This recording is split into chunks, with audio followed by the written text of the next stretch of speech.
Dying to be Stuckmocky. Chapter 18. Vira isn't herself. It's all right now, Vira, you're safe, a vaguely familiar voice rumbled. The voice was speaking nonsense. She'd never been unsafe. She clenched her fists with rage and used them to raise herself onto her hands and knees. She sat back on her calves for some moments with her head bowed, breathing savagely, then launched herself towards the water again. "Stop her!" she heard yelled behind her. There was a mighty splashing and a huge pair of furry arms forcefully wrapped around her as she attempted to wade into the middle of the river. The arms lifted her out of the water and refused to acknowledge her thrashing and struggling.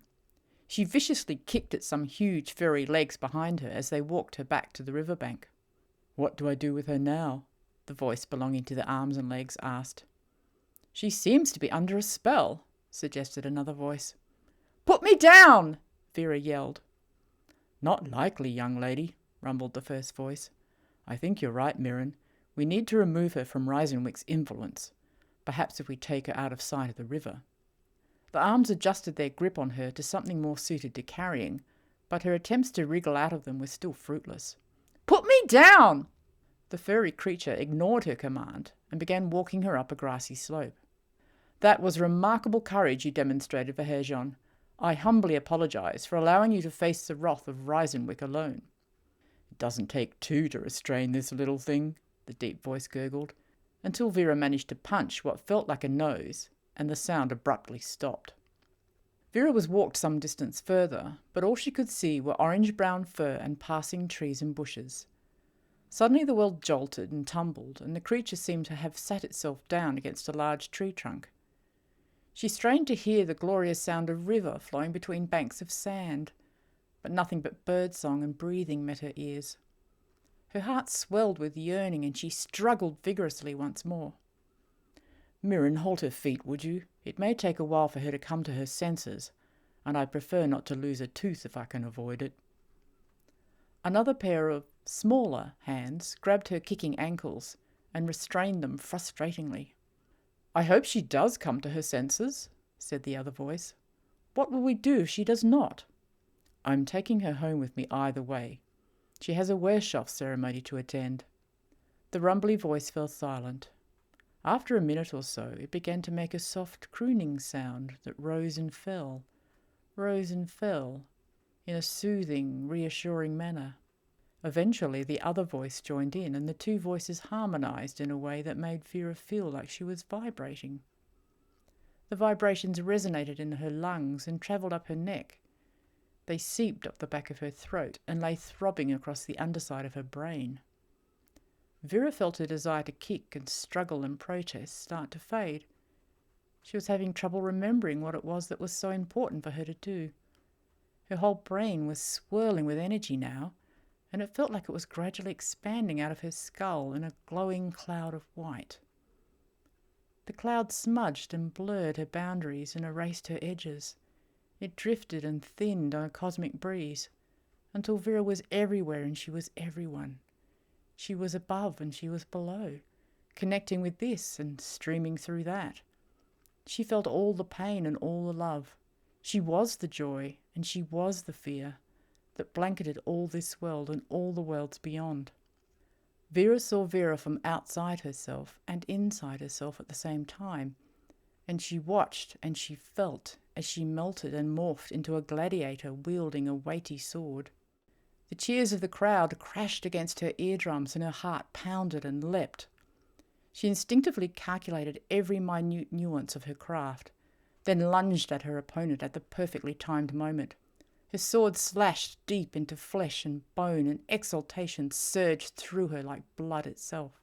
And at the same time she saw herself lunge at herself and felt the sword's keen edge slice through her fur, her muscle, her arteries.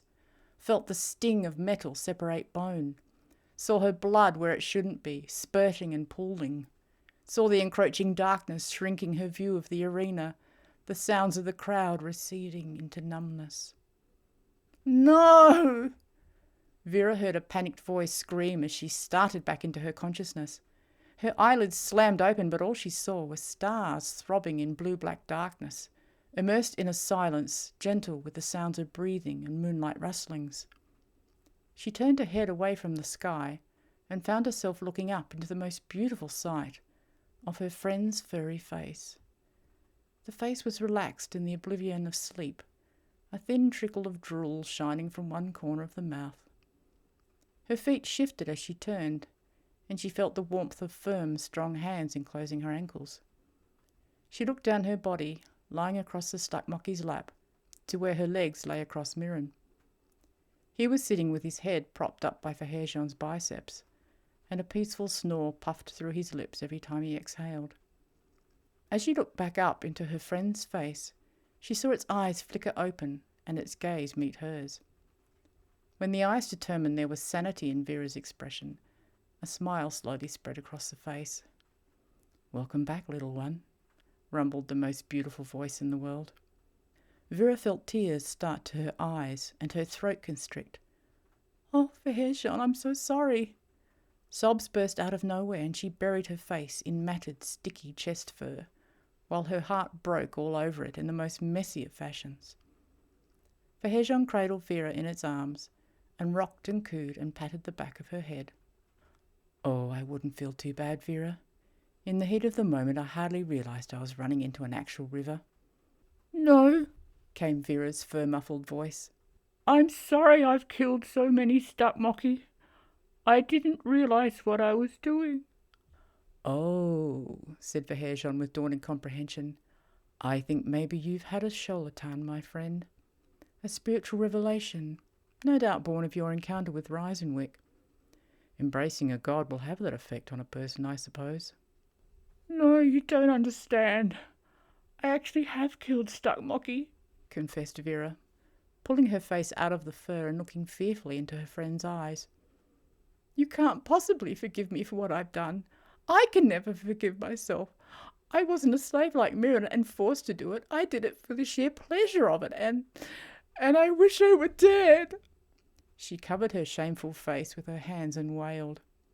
"Vira, hush, or the town will think Rizenwikk is on the prowl," cautioned Mirrin, now awake also. "Vira," soothed Fahyrjeon, "whatever was revealed to you in your charlatan is a matter between you and your soul. But know this, where the sensations of love and the sensations of pain are the most profound, there lies the truth." Vira wiped her eyes with the backs of her hands and found a measure of calm with the obvious lack of reproach in Fahyrjeon's voice. "Anyway, young lady," it then chided, "you had a treatment scheduled for your arm and it's now long overdue.